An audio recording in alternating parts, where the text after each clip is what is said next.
तो मेरा channel ban हो चुका है, पता नहीं क्यों, लेकिन सच में हो गया है।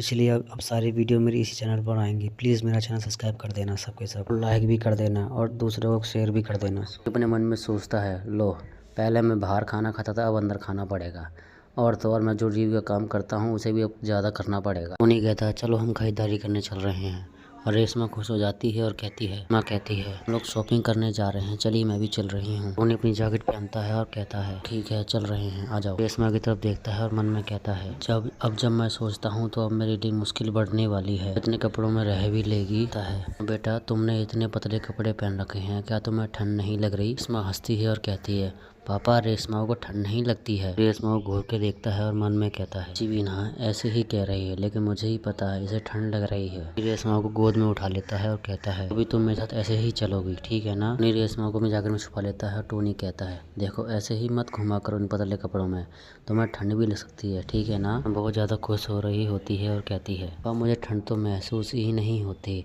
बस आप बहुत ज़्यादा गर्म हो और आप बहुत अच्छे भी हो। अपने मन में कहता है खुश होते हुए चलो हम तुम्हारे लिए कपड़े कम खरीदते हैं और ऐसे ही घूमते हैं, ठीक है ना? और रेशमा रोड पर आ गए होते हैं और रोड पर जो लोग खड़े होते हैं वो बात कर रहे होते हैं, देखो देखो कैसे बाप बेटी एक गले चिपके हुए हैं। अपने मन में कहता है बाप रे बाप, मैं तो सिर्फ शॉपिंग करने जा रहा था वो भी अपनी बच्ची के लिए, ये साले कहाँ से आ गए।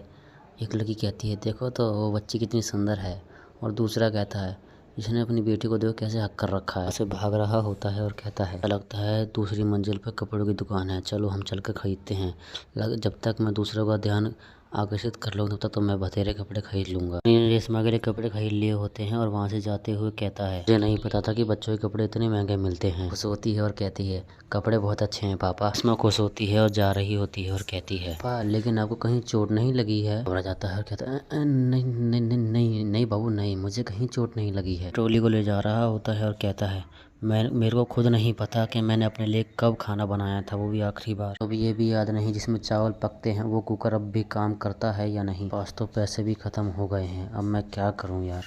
टोनी ने जो चीज़ खरीदी होती है वो रेशमा को दिखाता है और कहता है कोई अच्छा लगता है खाने में? अपनी मुंडी हिलाती है और कहती है पापा आप जो चाहे वो खरीद लो, मैं वो खा लूँगी। टोनी कहता है कम से कम ये तो अच्छा है कि जिसे जो दो वो खा लेती है, क्या कुछ गड़बड़ हो गई है?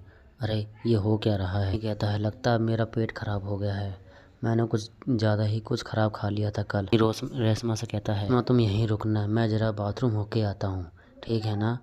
रेशमा कहती है ठीक है मैं यहीं हूँ, चीज़ों की देखभाल कर रही हूँ। फिर रेशमा स्वीट मूड से डेंजर मूड में आ जाती है। पब्लिक आ जा रही होती है और कहती है देखो लड़की कितनी सुंदर है। फिर एक कहता है क्या ये अकेली है?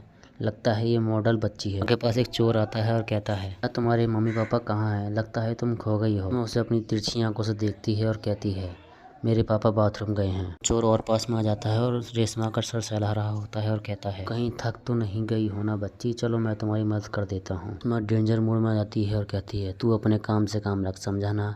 मेरे काम में टांग मत अड़ा, चल निकल यहाँ से। गुस्से में आ जाती है और बरस रही होती है, उन्हें बहुत डेंजर तरीके से घूर रही होती है। शांत हो जाती है क्योंकि वहाँ पर टोनी आ गया होता है और टोनी कहता है डैडी थोड़ा मेरे को माफ़ कर देना क्योंकि मैं थोड़ा टाइम लग गया था, वहाँ बहुत भीड़ थी। खुश हो जाती है जब टोनी को देख लेती है और उसके पास जा रही होती है गले लगने के लिए और कहती है पापा मैं जब इंतजार कर रही थी तो मैं बहुत घबरा गई थी, जब आप आए तो मुझे अच्छा लग रहा है। क्या अब आपका पेट दर्द नहीं कर रहा है? टोनी के पेट पे को मैजिक सी चीज़ कर रही होती है और मैं कहती है रेशमा का हाथ एक हीलिंग हैंड है पापा मैं आपका पेट ठीक कर रही हूँ, ठीक है ना? पिताजी का पेट ठीक हो गया है। अपने मन में कहता है ये मुझे कैसा महसूस हो रहा है, ऐसा लग रहा है जैसे कि मेरा पेट अब ठीक हो गया है। लगता है रेशमा अपनी माँ की बहुत ज़्यादा केयर करती है। दो औरतों को देखते हैं जो फुसफुसा रही होती हैं और कहती हैं ऐसा लगता है उस आदमी की जो औरत है वो बहुत ज़्यादा अमीर है और बहुत ही ज़्यादा सुंदर है, देखो कितना बेचारा है ये आदमी, इसके साथ ये ऐसा कैसे कर सकती हैं। उन्हीं अपने मन में कहता है जब ये औरतें मुझे जानती ही नहीं तो मेरे बारे में ऐसा कैसे बोल सकती हैं। सच है कि हम दोनों बाप बेटी एक जैसे नहीं दिखते हैं, ऐसा लगता है ये मेरी असली बेटी नहीं है। अपने घर पर आ गया होता है, अपने लैपटॉप में बैठ गया होता है और कहता है यार ये वेबसाइट तो पासवर्ड मांग रही है, मैं चाहता हूँ कि मेरे ऊपर कोई ध्यान ना दे, तो बस यही एक तरीका बचा है। मैं बाथरूम में अपनी बेटी को नहवा रहा था, उसी समय मैंने कुछ बाल अपनी बच्ची के उखाड़ लिए थे, मैं इस काम को कल करूँगा। मैं प्रोफेसर को कल इन्फॉर्म कर दूंगा कि मुझे थोड़ी देर हो जाएगी, कुछ मेरा पर्सनल काम है। कल डॉक्टर पंडित के पास जाना होगा। रेशमा की तरफ देखता है और मन में कहता है, मैं मुझसे कहा था कि ये हमारी बच्ची है, लेकिन इसमें एक भी हरकत मेरी जैसी नहीं है। मैं सिर्फ यही सोच सकता हूँ कि ये किसी और की बच्ची है। रेशमा आराम से कराटे मार रही होती है और चैन से सो रही होती है। टोनी मन में कहता है, कल DNA रिपोर्ट आ जाएंगी तो मुझे पता चल ही जाएगा कि ये मेरी बच्ची है या नहीं। अब हम अगले एपिसोड में मिलेंगे। Bye bye.